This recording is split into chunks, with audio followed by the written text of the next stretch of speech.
extreme endurance pushes the competitors to the limits in physical terms. The Dakar is also a motorsport race in which technical problems can have a hefty cost, and where navigation difficulties call upon everyone's grey matter, without forgetting, of course, riding skill, which can rarely make the difference on its own.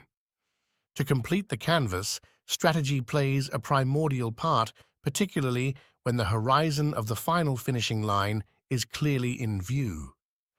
The countdown had already begun yesterday, with Adrien Van Beveren the butt of the joke, which involved his rivals slamming on the brakes in order to set off well behind him today.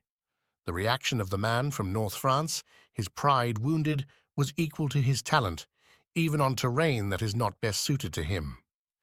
He led the stage for much of the distance, navigating perfectly whilst maintaining a high pace, enabling him to regain his place on the provisional podium.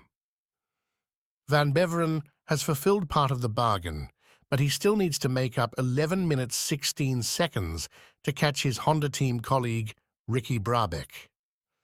The American was the main beneficiary on the day's stage because his starting position allowed him to make quick progress to AlUla and to increase his lead in the general rankings. As the wind shifted in his favor, the Californian also took advantage of the navigation mistakes made by Ross Branch, who he now leads by 7 minutes 9 seconds. In total, Brabec has not won a single stage, but has finished second, like today, on 4 occasions, which could be the winning formula for the 2024 vintage. When studying the timesheets in the car category, it becomes clear that the name of Carlos Sainz does not appear at the top for the stage rankings, but has been very much at the summit of the general rankings since the evening of the 48 HR Chrono stage. Today's performance has not guaranteed him overall victory, but the strategy of driving the special in a convoy, protected by his teammates Mattias Ekström and Stéphane Peterhansel, give the impression that he was the leader of the Audi clan.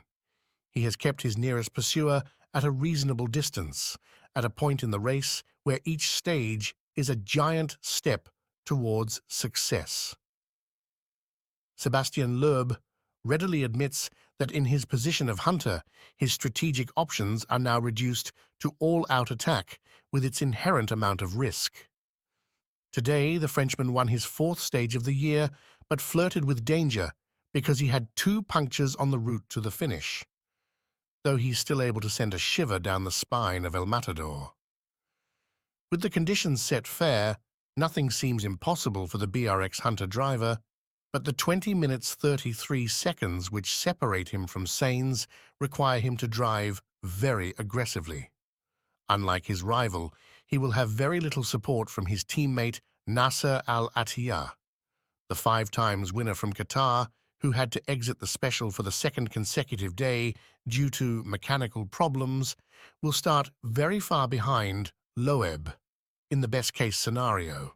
Mitch Guthrie drove without such worries because with a lead of approximately half an hour over Cristina Gutierrez at the summit of his category, he was able to calmly watch Argentinian Nicolas Cavigliasso, assisted by his wife, Valentina Pertegherini, join the club of stage winners. Xavier de Soltre, in the lead in the SSV category, can now also afford to adopt a strategy of controlling the race in light of the mishaps suffered by Joao Ferreira. In the truck race, Gert Huizink produced the best time on the special, but without worrying Martin Masique, who sits atop an almost 2-hour lead over Alice Lopré at the summit of the general rankings.